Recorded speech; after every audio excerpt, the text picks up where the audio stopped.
Okay, so when he says hold on, you gotta hold on to the one like this and one on these bars back here.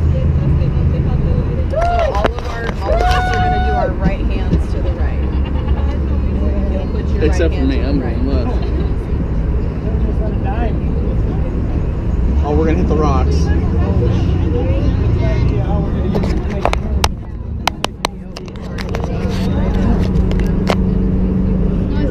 Oh man. Are you ready for this? Look at Tim's GoPro. I'm so scared. That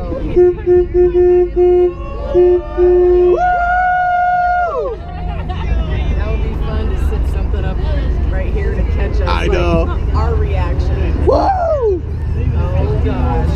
Alright, you guys, this thing working? Give me a thumbs up if you can hear me up there. Sweet. Alright. Well, again, thank you for your patience back there on the dock. I know it gets hot sitting there. I promise I am going to cool you down as quickly as I can. Do we have any out-of-towners with us today? Look at all you guys. You guys should move here. Our weather's always like this in Portland. Right.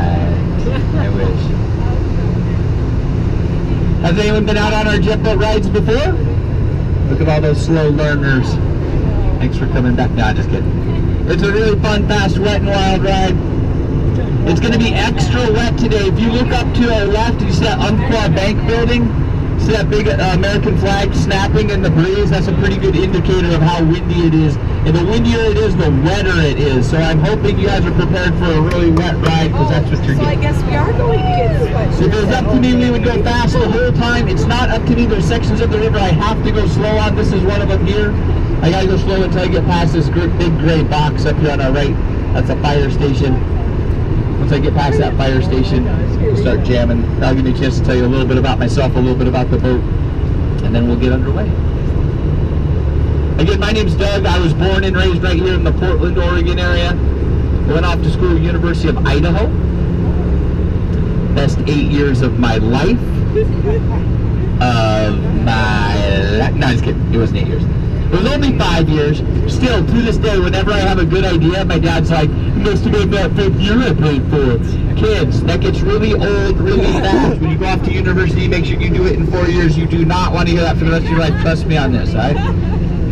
Once I graduated, I decided it was time to move out to Hawaii, so I packed a wheelie bag full of scuba diving gear, a backpack full of board shorts, moved out to the Kona coast to the Big Island, and I spent the next 12 years out there as a scuba instructor, underwater photographer, boat captain for Jack's Diving Locker. Moved back to Portland not too long ago, and I moved back, I had the same wheelie bag, the same backpack. It was a 32-foot container, 2 cars, 2 kids, and a wife. Hawaii was good to me. Stoked to be back in Portland. Really stoked to have you on the boat today. A little bit about the boat. We're on the Rain Dancer. It's one of 3 all-aluminum custom-built boats out of Grants Pass, Oregon. 36 feet long, just over 12 feet wide. I have 3 Ford Raptor engines under my feet. When we're up and running, we'll have over 1,000 horsepower pushing us around, reaching speeds of right around 50 miles an hour. I see some really nice hats out there. I do not turn around for a hat, so if that's your lucky hat, you might want to turn it around, tighten it up, sit on it, put the ponytail through, hook up the rodeo strap, you decide. That goes for any electronics that you may have brought with you: iPhones, iPads, iPods, MacBook Pros, Mac Minis, Mac Airs, Mac Lights, Mac and Cheese. Any other Apple product I failed to mention, or non-Apple products such as a camera or a Walkman. Who remembers what a Walkman is? Anyone? Yeah, that's my demographic. I had the yellow one, the Sport. You remember that? Nothing to see. Here's the gray box, so he's going to start going fast. If you brought any electronics on board and they get wet and ruined, that's on you, not on me. If you brought any little ones on board and they get wet and ruined, that's on you, not on me. I think that about covers it. Oh, one other thing, you guys. Unless I invite you to stand up, please remain seated at all times. That's for your safety as well as the safety of those around you. This is where they keep their fire boats. Oh, really? Yeah. I think they have 2. Are you ready to rock and roll? Woo! At least one hand on the boat. Yes, oh my God. Oh my God, it's like a video game.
GoPro. Yes, I did that on purpose.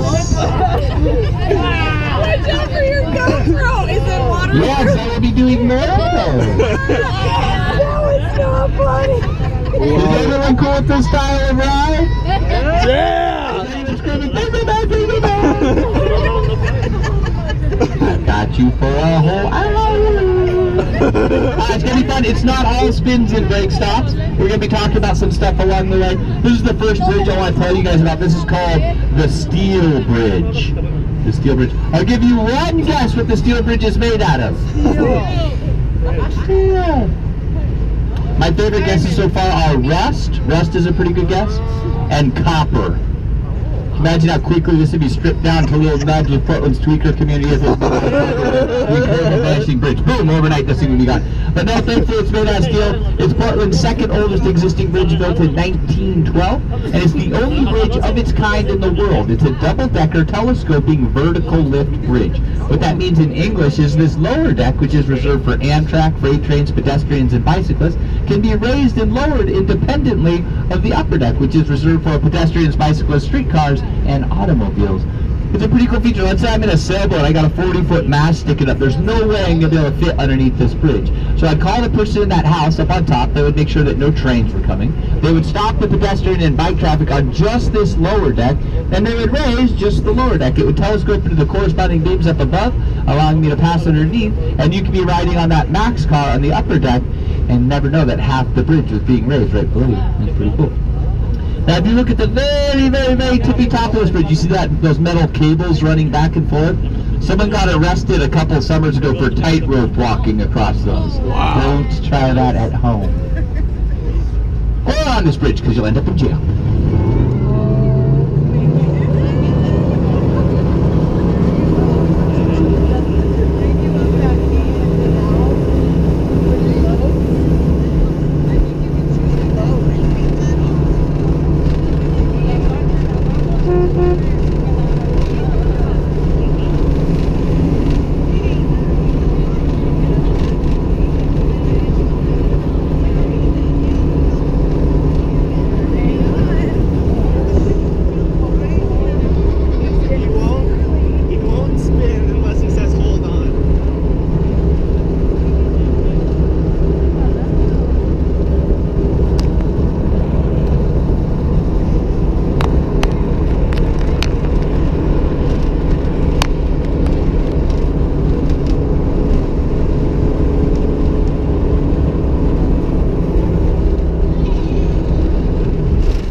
I thought we were going over for a second. Nah, I just kidding. I knew we weren't going over. You guys, if I thought we were going over, I'd have been like, if you hear a high-pitched scream coming over the PA, that's your early life jacket warning system, right? Y'all may not know this, but Portland is actually the second largest exporter of grain, not in Oregon, not in the United States, but in the world. We export more grain than any other city except for New Orleans. They got us beat. And this is one of 3 grain terminals that we have along the river. Most of our grain comes to us by way of barge. This is a grain barge here on our right. They are actively offloading that grain barge right now as we speak. It's almost completely empty. I can tell how empty it is by how high it's sitting out of the water. The grain moves by conveyor belt and it gets stored up in these big cement tubes up here. Those are grain silos. Once they have a full load, a ship will come in inside tied to this dock straight ahead of us.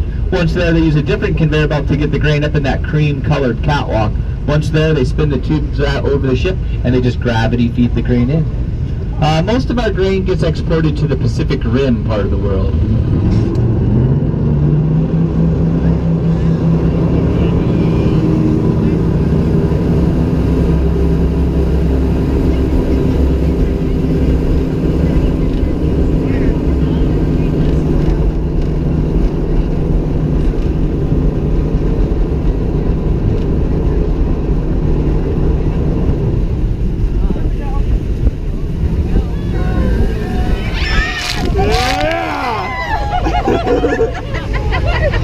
This is not a grain dog.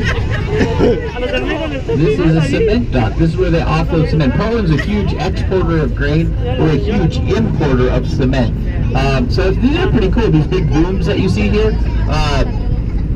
that's how they get the dry cement off the ships. There's a giant vacuums, and they just suck it up. The actual vacuum itself is behind this boom on our left, the red crane on our left-hand side, or straight ahead of us now. There's a cylinder behind it. That's the actual vacuum. They hook those hoses up to that, and they just suck it up. Cool. Huge importer of cement. We're actually gonna we'll go around the corner. There's a cement ship that's being offloaded right now. Let's go take a look at it.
This is another cement dock, cement facility.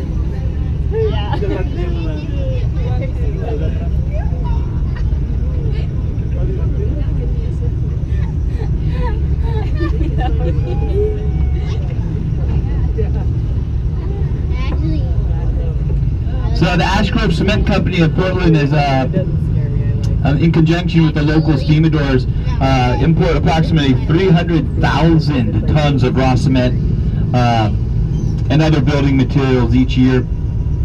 This particular vessel was laden with 28,000 metric tons of Portland cement. Wow. After unloading here, she's going to head on down the river to Longview, Washington, where she'll load up 32,000 metric tons of calcified coal coke is what it's called. It's heavy duty. That's my buddy up there, Andrew. He's one of the local stevedores up here. He just sent me this video. It's amazing. So that red crane, you remember that red crane at that other dock that we saw? That's the equivalent of this red crane here. It's a bigger facility, but it's doing the same thing. That's crazy. Pretty cool. They actually have a huge front loader. I wish they had it up on the deck right now. There's a big cat front loader that they lower down in there with the cranes to scoop up all the little bits and pieces to shove them into a pile so that the vacuum can suck them up. So this guy's just about done here. He's gonna be heading out here the next day or so. Say, yo, hi Andrew. Hi Andrew. Hi Andrew. Oh, he says, see ya, buddy. See ya, we gotta go.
All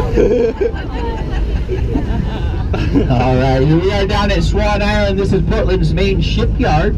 You can see we've got a couple of ships in today. This one here is this is kind of like a floating gas station for the Navy.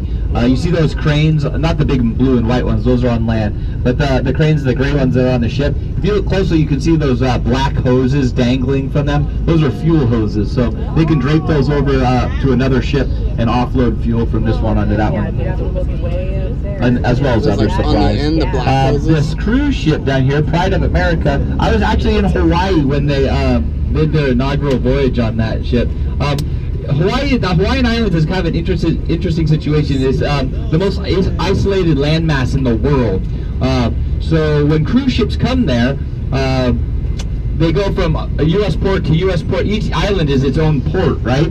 And you can only do so many U.S. ports if you're not flagged a U.S. flagged ship. You can do a couple of ports, and then you got to go to a non-U.S. port, and then you can come back to U.S. ports again. So the Hawaiian Islands are so out in the middle of nowhere that with all those cruise ships that come to the Hawaiian Islands, they do a couple of Hawaiian Island ports, then they got to go 2 days out into the middle of nowhere, this little teeny tiny island, go to port there, and then two days back to the Hawaiian Island chain. So they flagged 2 U.S. ships. They built these just for going in the inner Hawaiian Island chain. It's kind of neat to see them out here because I saw them out there in that part of the Pacific as well. So it's just got done in dry dock. Actually, let's turn around. Let's go on the backside of Swan Island. I'll show you the dry dock that it just came out of.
This is Portland's largest dry dock here. It's called Vigorous. It's owned by Vigor Ship Industries. This is actually an extremely rare sight, what you're looking at right here. This dry dock is booked for the next 3 years solid. It's very rare to see it sitting here empty. Wow. But you can use your imagination. Imagine that cruise ship in this setup right here. It's a pretty tight fit, but they're pretty amazing about getting stuff in here. Largest dry dock in all of North America. We got it about 5 or 6 years ago. I gotta kind of walk you through what it takes to put a ship into a dry dock. The first thing they do is, you see these big blocks in front of us? Those are called keel blocks. And the first thing they do is they use a forklift and they position those keel blocks excuse me, in a very specific pattern, specific for whatever type of ship they're gonna bring in here. Once they have them laid out just so, they start flooding those side walls, those big gray walls. Those are hollow, and they start pumping water into them. As they do that, this whole structure starts to sink, and they continue to have it sink until it gets to, the water line gets to about, right to the bottom of those wooden bumpers, right about where the number 12 or 14 is on the side. Once the water level is that high, they bring the ship in, generally with tugboats. Sometimes they'll help with the cranes. And then once they get it laid in there just right, they'll start pumping the water out of the sidewalls. And it's important that they have it laid up just right, because remember, they laid those keel blocks down. They can't see the keel blocks anymore, A, because they're underwater, and B, there's a ship over the top of them. So they use a laser guide system to make sure it's lined up there just so, and then they start pumping the water out of those sidewalls, and through displacement they're able to lift the whole ship up and out of the water. And it rests on those keel blocks. That gives them full access underneath the ship. It's kind of like putting your car on a lift at the service station. Once they do that, they'll do a hull inspection, make sure there's no damage that they're unaware of. They'll clean the whole bottom of it. They'll check the steering, the shaft, the props, all that stuff in the back. They also dump the chains out of the anchor wells, and they'll serpentine the chain back and forth and visually inspect every single link in the chain. And then they will paint the bottom of the ship, put the anchors back, and then they just reverse the process. They start flooding those sidewalls again. Once the ship is floating, they tug it out of there, bring the dry dock all the way up to the surface, rearrange the keel blocks. That's what they've just done now. And then they'll bring the next ship in here and start the process all over again. That's crazy. Yeah, dry dock. That is lovely to watch on YouTube to see the build. Navy ship up here named Destroyer. Dry dock on our right. I'm always amazed that they bring big ships all the way up here from the ocean to work on them. It's over 100 miles. You'd think it'd be more cost effective to do it in and near the ocean. But the freshwater is so much better to do a dry dock in because it all the contamination of the salt water as you lift it up out of the water and then you open up those compartments is really bad for it. On top of which, all the stuff that's growing, all the barnacles and stuff that are growing on the side of the ship, as you bring it 100 miles up into the freshwater, a lot of that stuff fluffs off and falls off the bottom of it. That's crazy. That's a military attack ship. But they're building it, yeah.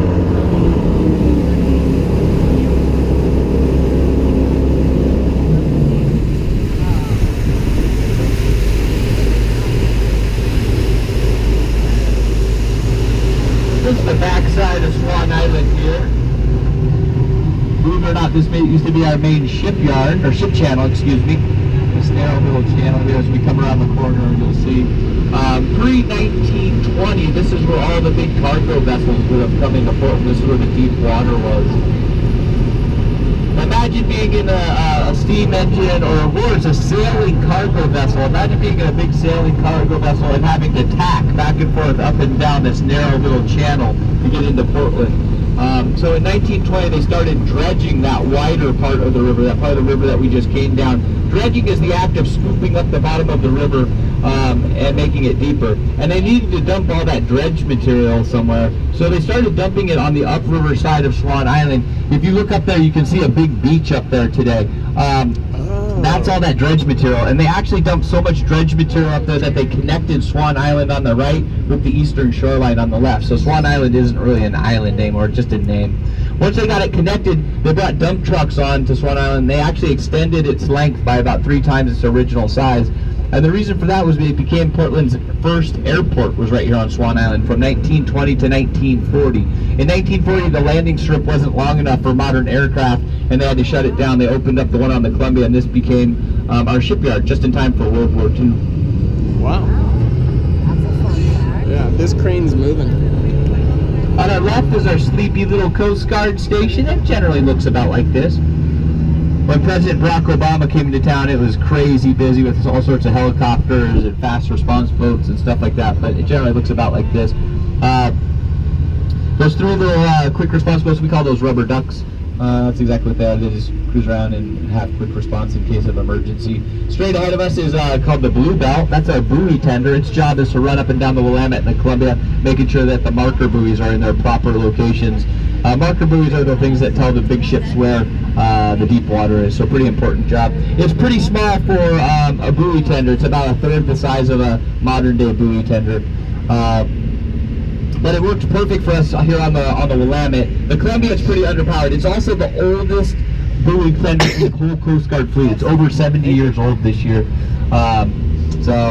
But it works great for us on the Willamette. The Columbia a little underpowered. If the Columbia is running at full speed and that's got a full head of steam going up against the current, you could actually walk up the shore faster than that boat could go. So pretty slow moving. Behind the Coast Guard station up on top of the hill, that's the University of Portland, located here in North Portland. They got a beautiful campus. Lots of fun to go check that out. If you have an opportunity to do, they got a great view of the shipyards and the big ships coming in and out of the channel. So go check it out if you get a chance. I think you all have earned yourselves a couple of spins. What do you say? What do you say? We ready? Yeah. All right. Do you remember how I showed you how to hang on back at the dock? One hand forward, one hand Grab the back? bar, one of them. Now is the time. Everybody hang on. Here we go. Got it? Nikes. Damn. Bro. Oh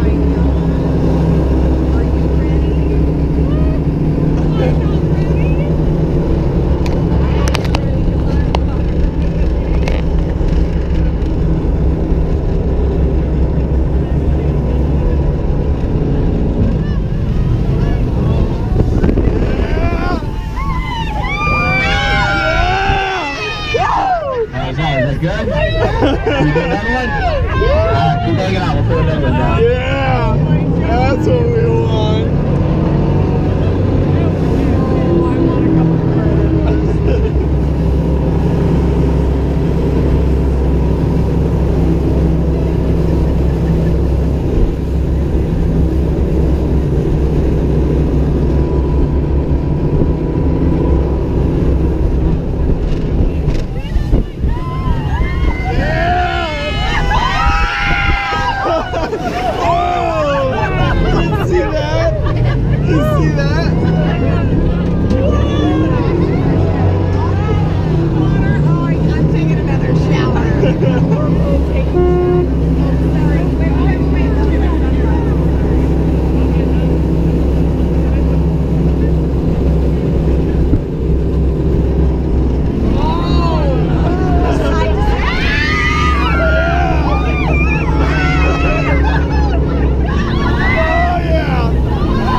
Before we do that, I want to tell you about these bridges that we can see here. On our right, that's the St. John's Bridge. That's Portland's tallest bridge. Also happens to be my favorite bridge. The top of those spires are over 400 feet tall. And if you look closely at them, you can actually see Batman hanging out up there. Top of those spires. Nice. It does look like Gotham City Bridge, though, doesn't it? I personally think they need to put a statue of Batman up there with a cape that flaps in the wind. That would be sick. But if you do look closely up there, you can see red blinking lights. I know it's hard to see because it's so bright out here, but there are red blinking lights up on top of those spires. Those are aviation lights. And it was Portland's first bridge to get aviation lights. And there was actually a safety commission that was so worried about airplanes running into this bridge that they wanted Portland to paint this beautiful bridge black and yellow striped like caution tape. But Portlanders in their infinite wisdom said, no way! And on St. Patrick's Day they released that it was going to be green, and it's been green ever since. I thought I'd heard that before.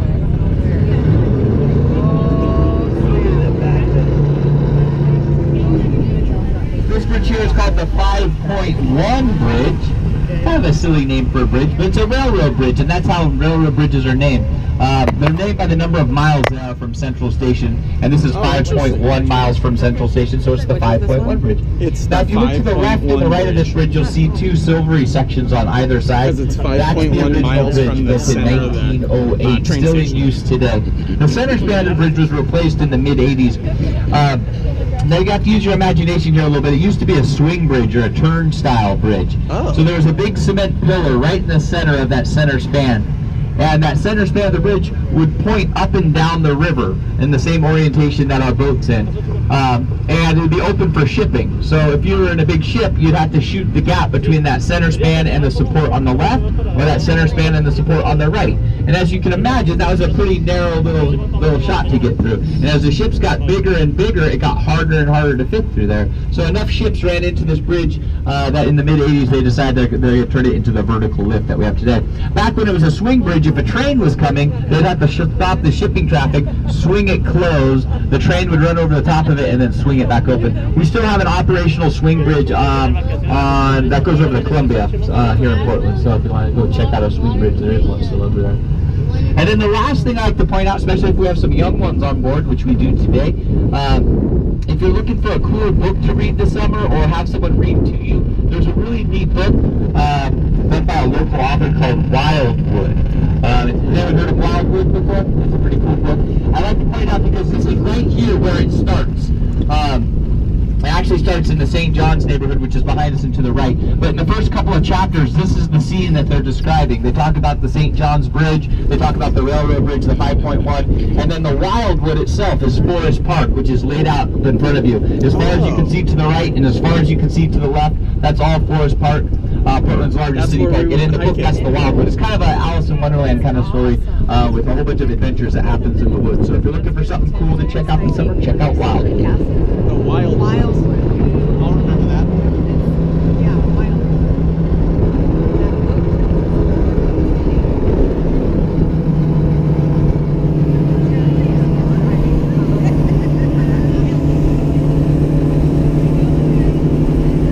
That's crazy. All the weight that is on those wires.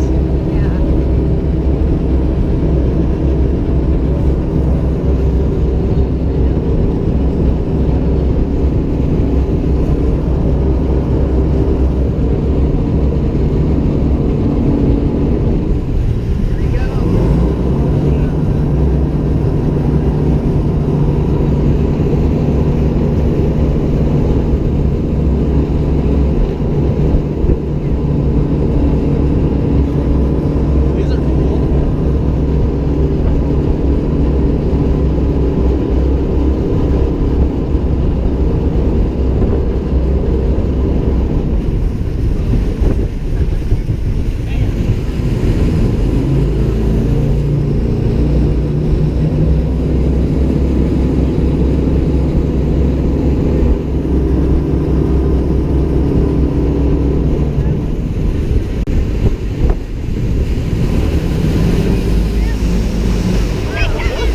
It's kind of a funny story. You see a Tidewater barge here on our right. You see the big smiley face on the side of it? So it's kind of a funny story how that came about. The original owners of Tidewater were selling it to the company that owns it now. And in the selling of the company, the original owners were like, but you can't have our logo. And their logo was that bright yellow dot. That was it. And the owners were like, the new owners were like, fine, I don't, whatever, it's a yellow dot, who cares? And then one of their boat workers took a rattle can, after they purchased it, took a rattle can, a spray paint can, and spray painted a smiley face on the yellow dot that was there. And the new owners were like, perfect, that's our new logo. So that's how the smiley face logo came to be for Tidewater.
Gunderson.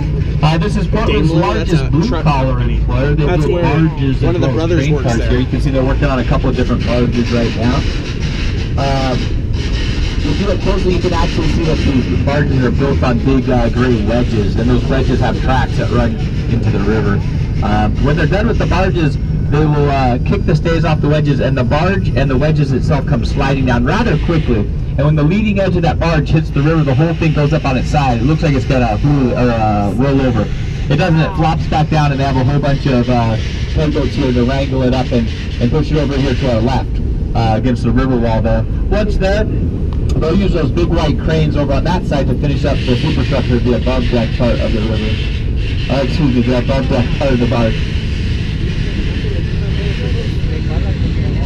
They make all sorts of barges for all sorts of jobs.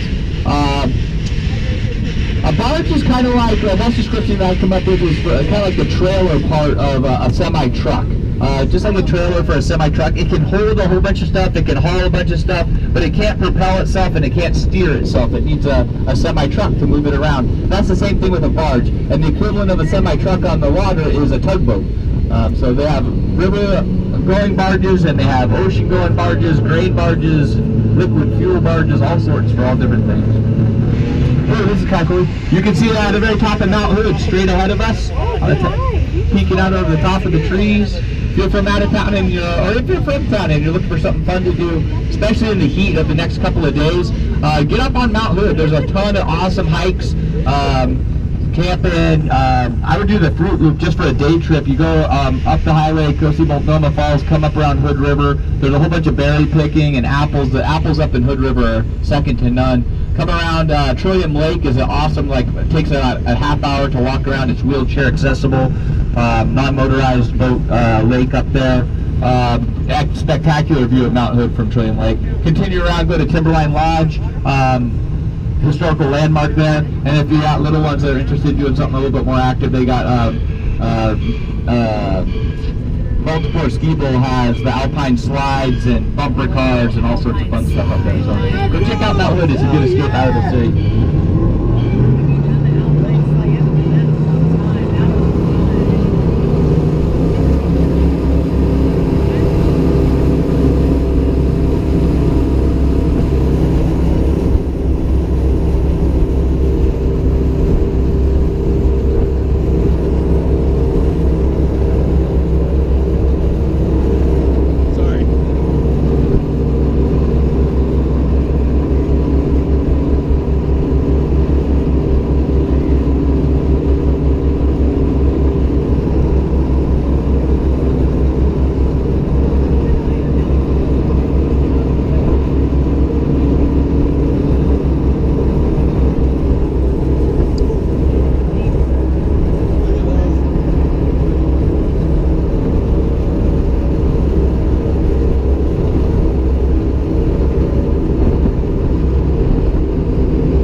Here's a couple of cool buildings down here. We got the Daimler building straight ahead of us. The Daimler company there, you've heard of electric cars, right? They're working on electric semi-trucks. They're also working on computer-controlled semi-trucks, which makes me think of the movie Terminator, and it scares the bejesus out of me. But it's probably the way of the future. They've been able to do it in a controlled setting for probably 4 years now, so I'm guessing that they're very close to releasing them to the general population. The idea behind computer-controlled semi-trucks is, okay, imagine say you have a fleet of like 5, 6, 7 semi-trucks headed south on I-5. They're a couple of miles apart from each other. They don't even know either one exists. So if you have a central computer, they link all 5 to 7 of those trucks up into a big caravan. It basically turns into a semi-truck train running down the highway, right? And they can get that space between each truck to be really small because, again, it's controlled by a computer. And then the benefit to that is they can draft off of each other, and it saves tremendously on fuel. If the front truck has to slam on the brakes, then all the other trucks slam on their brakes as well, supposedly, in theory. Again, by law, they'd still have to have a truck driver in there. I don't know what they do, probably play on their iPad all day. I guess that's what they're doing. But again, it's probably the way of the future, but I don't like it. The other building straight ahead of us right here, kind of that gray sprawling complex. Located in North Portland here, that's the Adidas headquarters for all of North America right here out of Portland. You can see the signature 3 stripes in the blue section of that building. Really cool campus. If you have an opportunity to check that out, definitely do. Portland's a pretty big hub for all sorts of apparel manufacturers. We have, of course, Adidas, Nike, Under Armour, Keen Footwear, Danner Boots, Columbia Sportswear, all in the greater Portland area. So just to name a few.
Ever iconic Fremont Bridge.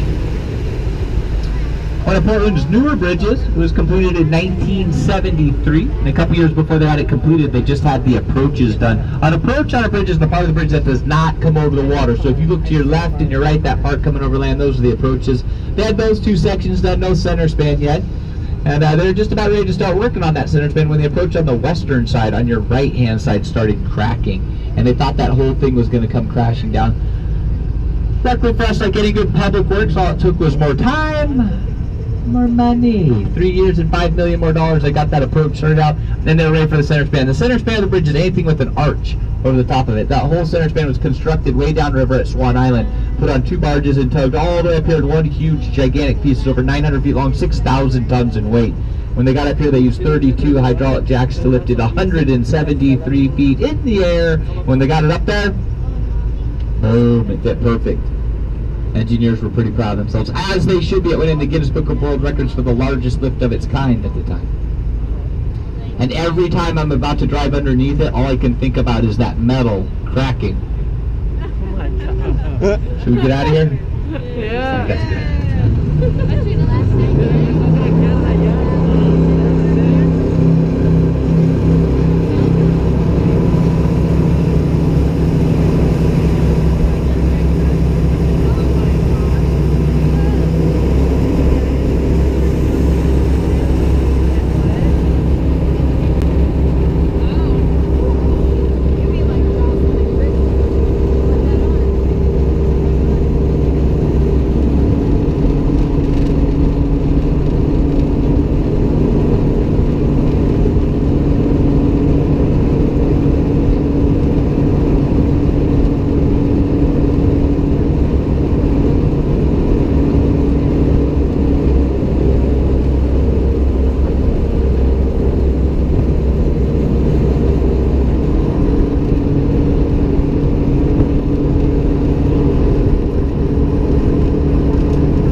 Alright, let's check out this ship here that we can throw another spin down. This is called the Portland. This was built for the city of Portland in 1947, believe it or not, as a stern wheel tugboat. This is what tugboats used to look like. Now in 1947, Right here? stern wheelers like this one were definitely out of fashion, but the tugboat captains at the time were adamant about getting one. They loved the way that they handled. They have really strong reverse or backup power. So they got one of the last ones ever built in service until 1981, and in classic 80s fashion when they were done with it, they blew it up. I didn't know recycling was back in the 80s, so they took it down the river, put it on the beach in there, and sat for quite a few years. It fell into pretty bad disrepair, and then a private group got a hold of it, and they started restoring it. They did a beautiful job. It's now the home of the Oregon Maritime Museum. Really, really fun museum. It's great for kids. If you got a little one who's interested in ships or mechanical stuff, bring them down here. They love having kids on board. It's fully functional. They fire it up a couple of times each year. A big plume of smoke coming off the stack. If you look right in front of the chimney, you can see a big steam whistle there. When they blow that steam whistle, it's so loud that you can hear it through all of downtown Portland. Pretty awesome. My Walkman contingent. You guys might recognize it from a movie called Maverick. Do you remember that one? Mel Gibson, Jodie Foster. There's a casino boat in that movie. This is that ship. Hollywood leased it from the city, put $1 million into gussing her up, making her look like a casino. Took her out on the Columbia and filmed that section of the movie. Okay. And just in case the kids didn't understand why it's called a stern wheeler, we'll go take a look at the back end of it. That's so cool.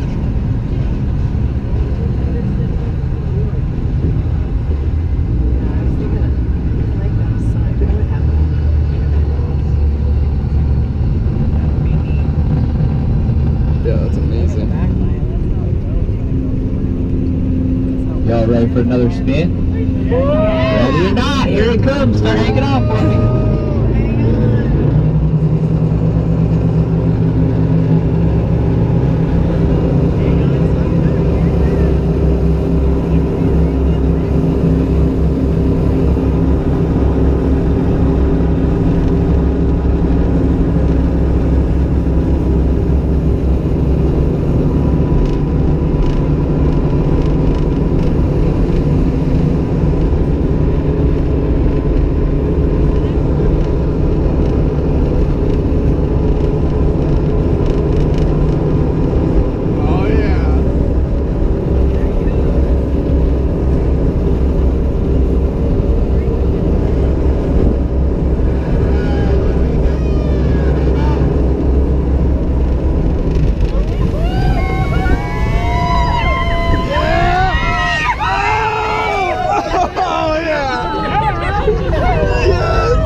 This is the Hawthorne Bridge here. This is Portland's oldest existing bridge, built in 1910. It's actually the oldest fully functioning vertical lift bridge in all the United States. Pretty good bragging rights. The way vertical lift bridges work, at least this one, there's someone up in that house 24/7 ready to lift this bridge at a moment's notice. When they're ready to, they release the stays on those counterweights, those big red brick-shaped things up there. They come sliding down there on a pulley system. It counteracts the way of the bridge between the two towers, allowing that one little section right there to go up and down. It's Portland's busiest bridge for lifts. It goes up and down more than any other bridge in the city. This green space here is the very end of Tom McCall Waterfront Park, lovingly referred to as the Bowl by Portlanders. Lots of different fun summertime activities happen there. Probably the biggest one's the Blues Festival. Week-long music festival happens the week before the 4th of July. Got canceled last year due to COVID. I hear it's happening this year, but I think it might be happening a little bit further upriver, southwest waterfront area. I can't confirm that yet.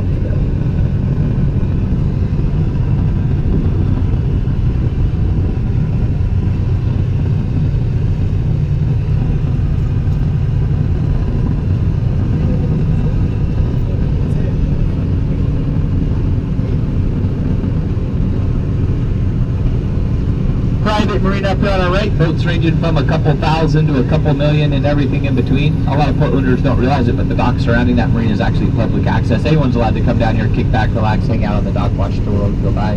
Kind of a neat place to do that on a hot summer's day, dip your feet in the water. Behind the marina, they got a nice little boardwalk area there, got some restaurants and shops. Nice place to take a little stroll.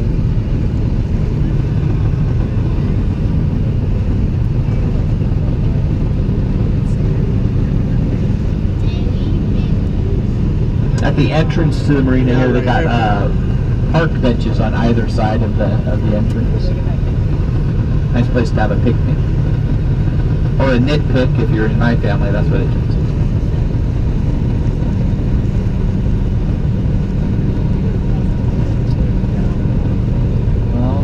Omsi's up here on our left. That's the Oregon Museum of Science and Industry. Hopefully you recognize that building. We just left there almost an hour ago. Can you believe we've already spent an hour almost on the water? Before I take you back, I think you all have earned yourselves a grand finale. What do you say? What do you say?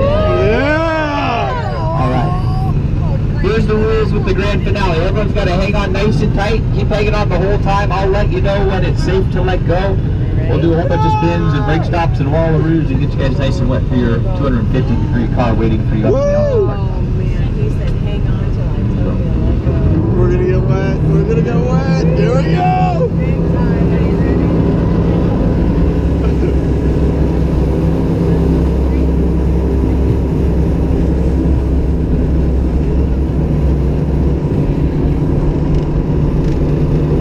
Oh yeah.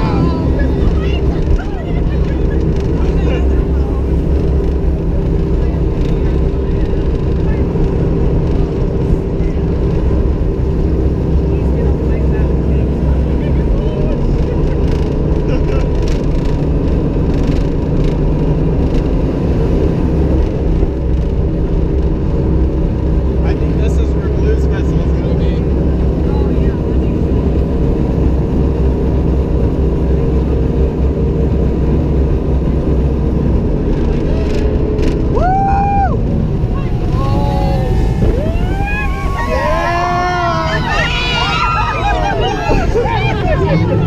Keep holding on, keep holding on.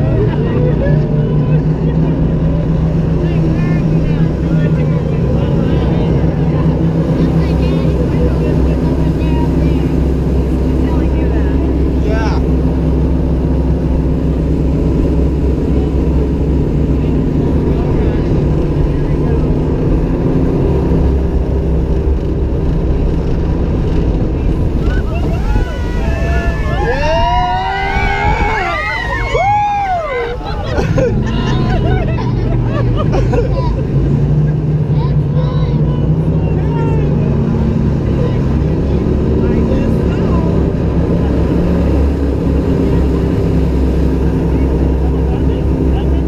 We got a boat.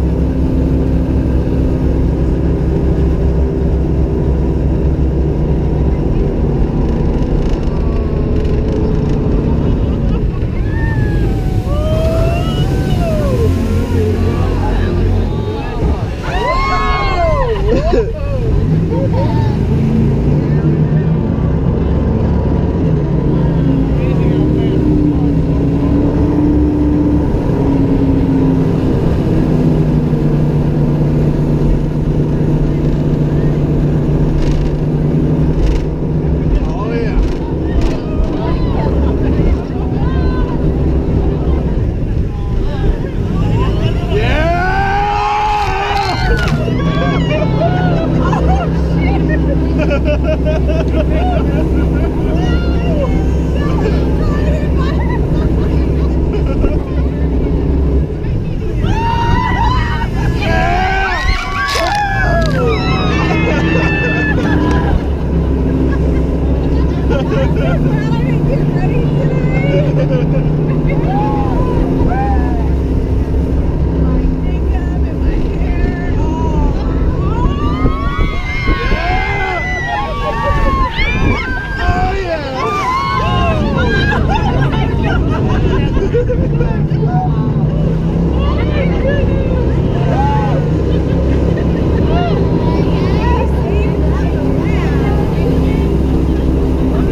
nothing. Wring out your underwear. Oh my goodness. Make sure you take a good look around, collect up any personal items that you may have brought with you. Our lost and found is chock full of cheap sunglasses and toupees. We don't need any of those left behind. And looking around, if you notice those adult life jackets maybe wrinkled loose out from underneath the bench in front of you, if you wouldn't mind kicking them back underneath there, I appreciate it.